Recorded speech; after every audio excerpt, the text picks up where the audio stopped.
Welcome to The Last Calm Word. Let's get into today's story. My name is Charlie. I'm 36 and a pilot. I've spent most of my adult life in the air. Calm, quiet, predictable. That's probably why I fell for Margaret. She was chaos wrapped in confidence, a wedding planner of all things. She knew how to sell a dream and make you believe it was real. We were together for 3 years before I proposed. She said yes in front of a waterfall in Maui. Picture perfect. The wedding was the kind of spectacle she lived for. She handled every detail like it was a project for a client. Except it wasn't. It was our life. My bank account was the only thing that seemed to notice. Still, I didn't care. The honeymoon was in Italy. We didn't do much of the tourist stuff. We just stayed in, cooked, and drank wine. For a while, it felt like I was living in a postcard.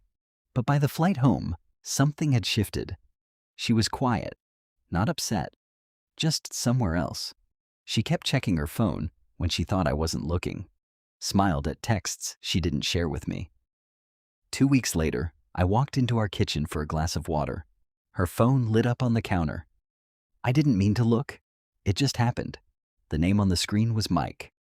I knew him. Mike was her ex from college, the one she swore was ancient history. The message read, "I miss the way you used to look at me." She walked in a second later and saw me staring at the screen. "Mike?" I asked. She grabbed the phone fast. Too fast. "It's nothing." He reached out. I didn't ask him to. I stared at her for a long moment. "Did you text him first?" She hesitated. And right there, 2 weeks after our wedding, I knew I had married a liar. I didn't press her that night. The next morning, I left for a short-haul flight to Denver and back. The whole time, I replayed that hesitation. Margaret always had answers. That night, she didn't. 2 days later, we were at a mutual friend's birthday dinner. Midway through dessert, our friend Talia, tipsy and oversharing, leaned toward Margaret and said, "So, did you and Mike end up meeting last week? Or did he flake again?" Margaret's fork stopped halfway to her mouth. I didn't blink. She laughed it off. "Oh yeah, I ran into him. Total accident. Just coffee." Talia kept going. "God, I still remember how obsessed you were with him in college. I told Aaron I'd feel bad for Charlie if Mike ever came back around." People laughed. I didn't. Margaret reached under the table and touched my leg, like that would undo the moment.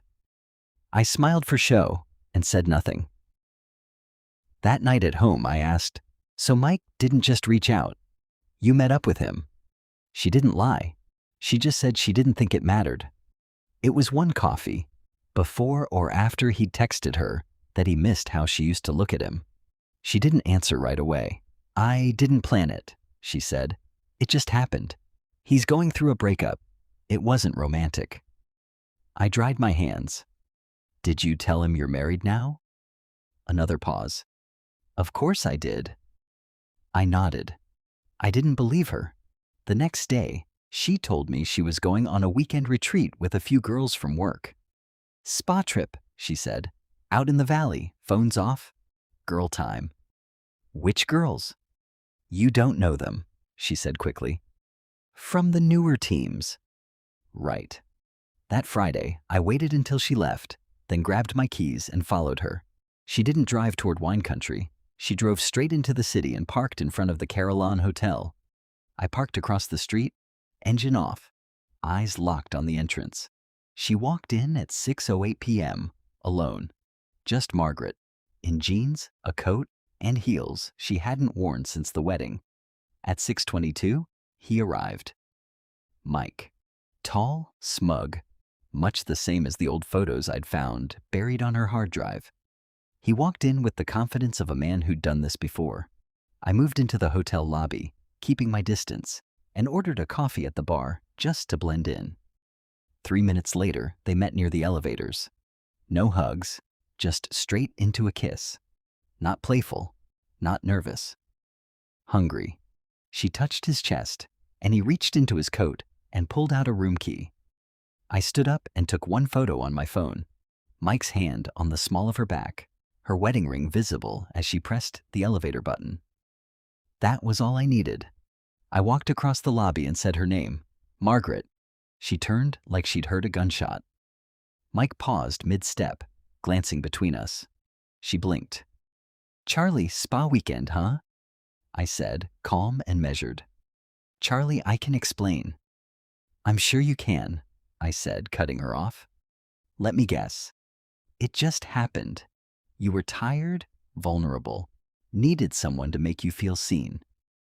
Her lips parted, but no sound came out. I looked at Mike.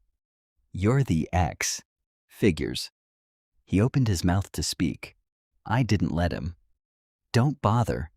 This isn't about you. I turned back to Margaret. You kept your ring on, I said. Even wore it to your little reunion here. That's not confusion. That's commitment to the lie. Can we talk? She whispered. Not here. Tears welled up. Please, I trusted you, I defended you, and you were upstairs planning this while I was learning how to be your husband. She said it, barely audible. I'm sorry. I looked her dead in the eye. I'll let the lawyer know you've officially checked out. I walked out before the elevator doors even closed. When I got home, I opened her laptop and started pulling records.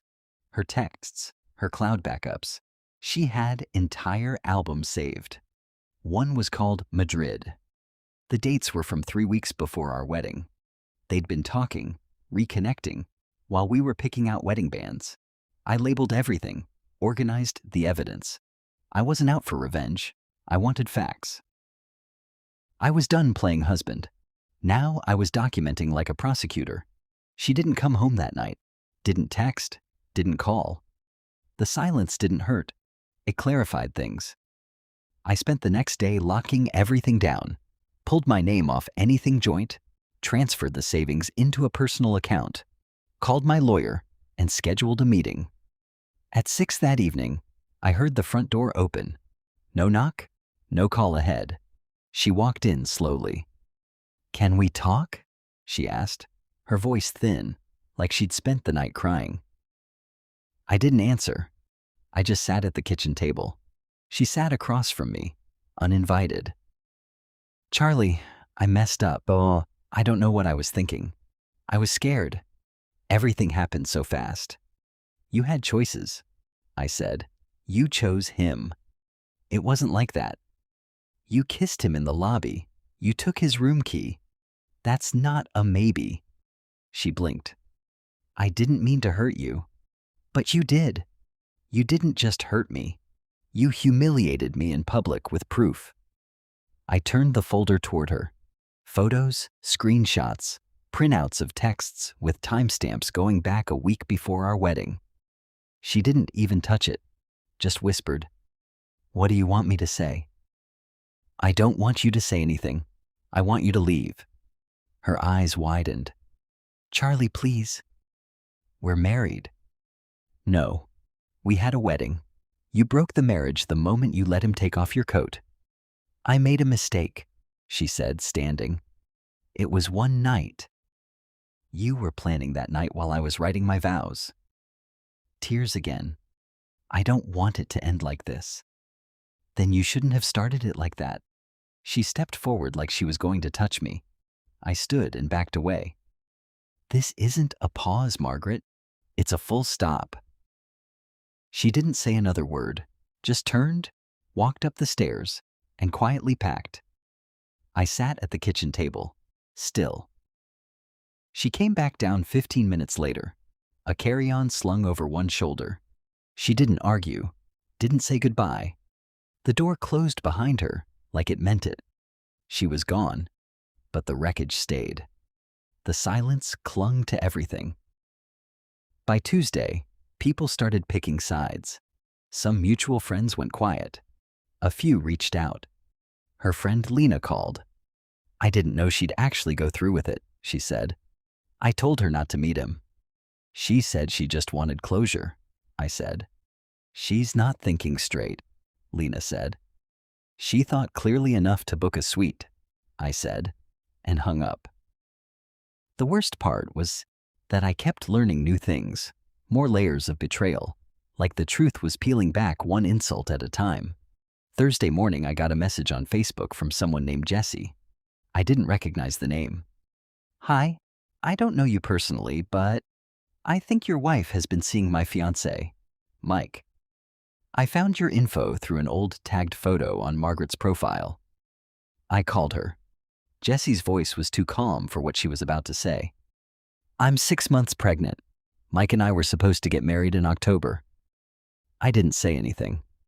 I checked his devices last week. Found messages from your wife. Some recent, some not so much. She's been talking to him for months. Then she sent screenshots. If I asked you not to let me go this time, would you? Margaret had asked in one message. I never wanted to, Mike had replied. She'd followed with, I'll say yes, even if I'm already married by then. Dated a few days before our wedding. I stared at that screen for a long time. Jessie said, I thought you should know. You're not alone. That same night, Margaret called. Didn't leave a message. Then she called again. The fourth time, I let it ring until voicemail kicked in. Charlie, I don't even know where to begin. He lied to me.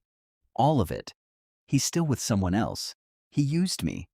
I was so stupid. Please, can we talk? I'll do anything. I saved it. A week later, I got an email from my company's executive team.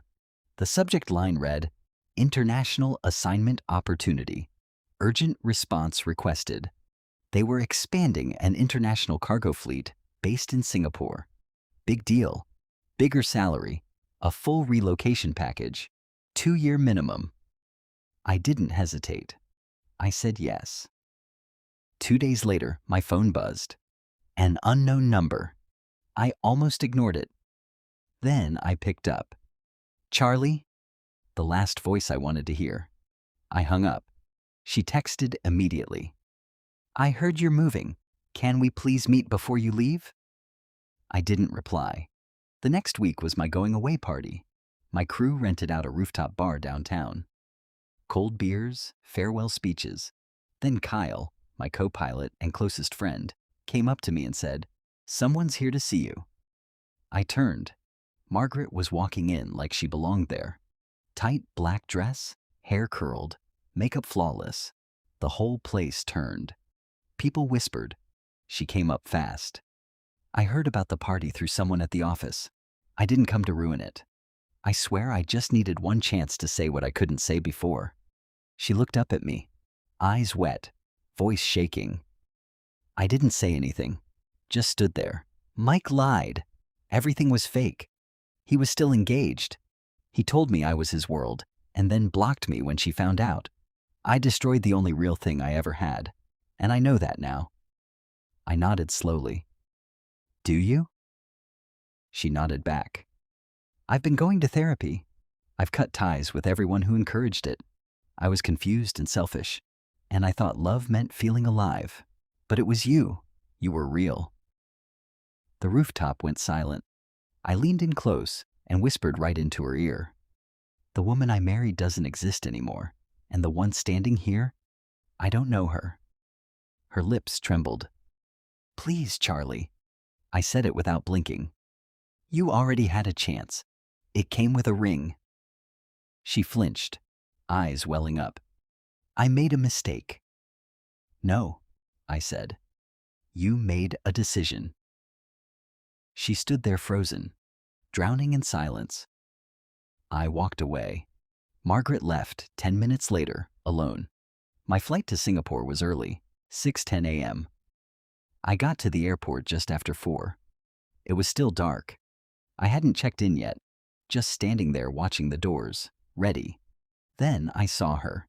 She spotted me and started walking fast. Charlie, she said, breathless. Wait, I didn't. She stepped in front of me. Please, I just need 5 minutes. Behind her, someone stepped out of the shadows. Her father, Frank. He looked like a man who was just tired. He nodded at me quietly. I nodded back. I bought a ticket, she said. Not to chase you, just to be near you. I wanted to prove I'm serious. I didn't answer. She pulled a small photo album out of her bag. Our wedding, the honeymoon. I know I messed up. I know I don't deserve another chance, but I had to show you. I remember what we had. I looked at the album, then at her. I remember what we had too, I said. And I remember what you did to it. She took a shaky breath. Real love is worth fighting for. I stepped closer, my voice low and steady. Real love doesn't have to be chased through airports. It doesn't ask for forgiveness after hotel rooms and lies. It shows up the first time. She stared at me. I looked her dead in the eye and said, "The divorce is already in motion. My lawyer will be in touch." Frank stepped forward and took her suitcase. "You done embarrassing yourself?" he said softly. She didn't answer. I turned and walked to security. At the gate, I looked back once. She was still standing there, still speechless. The boarding doors opened, and I walked into the rest of my life. It's been a few months since I left. I sold the house last week. The buyer got the keys, the title was signed, and the chapter closed. Margaret moved back in with her parents. She's in therapy, trying to find herself in the ruins. And me, I started over. New city, new life, and for the first time, no baggage. Thank you so much for watching till the end. Wishing you all the best. Stay healthy and take care.